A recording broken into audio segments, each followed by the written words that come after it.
Joining us to unpack some of them this week is eNCA Online Deputy Editor Lynne O'Connor. Lynne, good morning. Oscar Pistorius, of course, must have dominated the headlines online and just generally. It really has been the story that has captured everyone's attention. I mean, you know, we obviously look at our analytics, our figures, and they've gone sky high this week with people just desperate for information. And if you have a look here on our Oscar trial website, you know, we have our live streaming. People are absolutely glued to the screen. Not only in South Africa, am I correct? Absolutely, worldwide. I mean, we've got some figures of, you know, just showing you exactly where people are watching, and it's amazing to see. You know, you've got people interacting with us from America, from New Zealand, from Europe. People are just absolutely fascinated as they watch what's happening, look at all of the blogging that's taking place.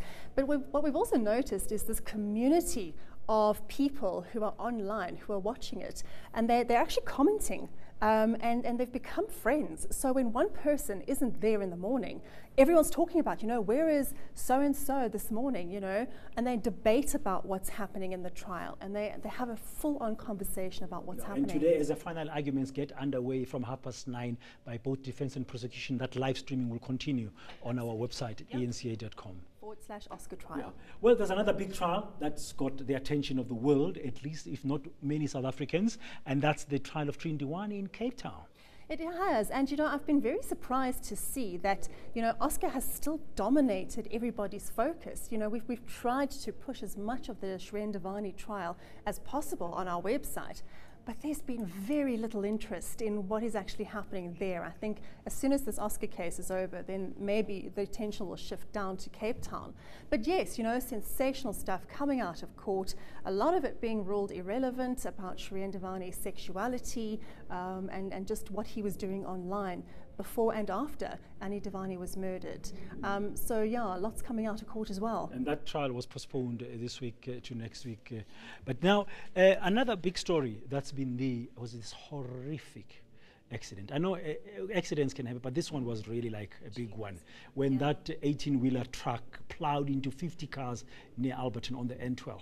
And some of our colleagues who came back after visiting the scene of this accident were just absolutely horrified by what they had seen. An awful story. But also, you know, what was fascinating to see was just how people jumped onto Twitter as this accident happened, telling their stories about what they were seeing. And you know, we were able to pull a lot of that information from Twitter onto our website. So it's amazing to see just how quickly news really spreads these days, looking at social media. This interesting admission by the Gauteng traffic authorities saying that they've learned a lot from this accident. On one hand, they've been focusing a lot on unroadworthy taxis, and they have been forgetting the trucks. And we know that some of these trucks are really been causing problems on our roads. Remember what happened in Pinetown last year? Absolutely. But you know, I mean, they say this all the time, but we see so many accidents happening. We know that the trucks aren't roadworthy.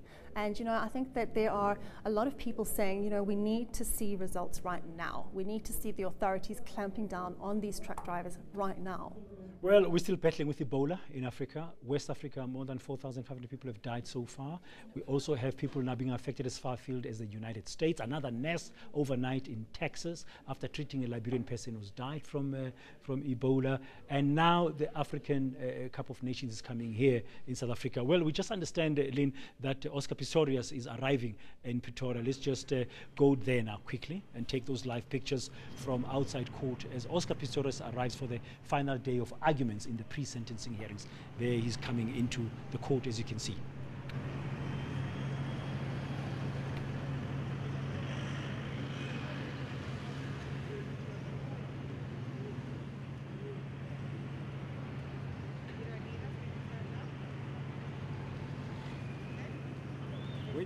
Those are the live visuals coming from outside court in Pretoria. We see the crowd there of the media as usual. Every day they've been out there expecting Oscar to arrive, and he's just done that and walking by himself out of that SUV into court. And from 9:30 today we'll be hearing final arguments from both the defense and the prosecution in terms of the pre-sentencing before Judge Masipa will pronounce herself on what kind of sentence she'll be giving. That is not going to happen today. From what we understand, it will happen later on.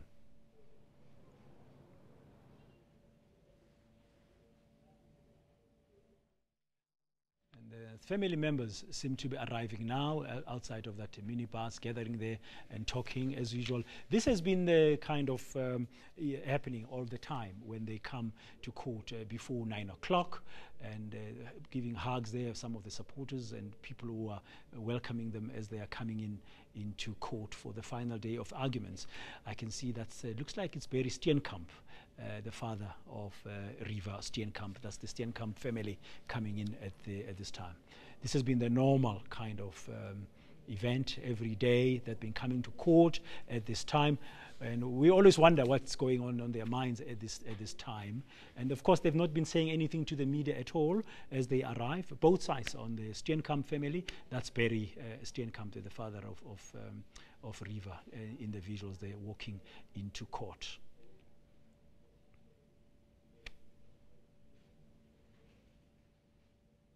Okay, we'll leave those live visuals from court there ahead of the appearing, and we're going to continue and we finished now our discussion here with the eNCA online deputy editor Lynne. When we cut to the live visuals in Peter, we're just talking about Ebola. That's another big one. I don't know what activity we've had online today, though. We've asked the question whether or not South Africa should host the AFCON 2015 because Morocco seems reluctant now due to Ebola threats. I just spoke to the sports minister who says they'll have to weigh up everything. It cannot just be a decision by the SAFA soccer authorities. And a lot of the reaction that I've seen online from Twitter, Facebook, and even on our website is people are saying, please no.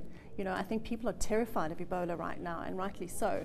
And they don't want any chance for Ebola to slip through our borders in South Africa. And so I think people are scared, you know, and they'll wait to see what the minister has to say. It's not an easy one. Thank you very much. That's eNCA's online deputy editor, Lynne O'Connor. Unpack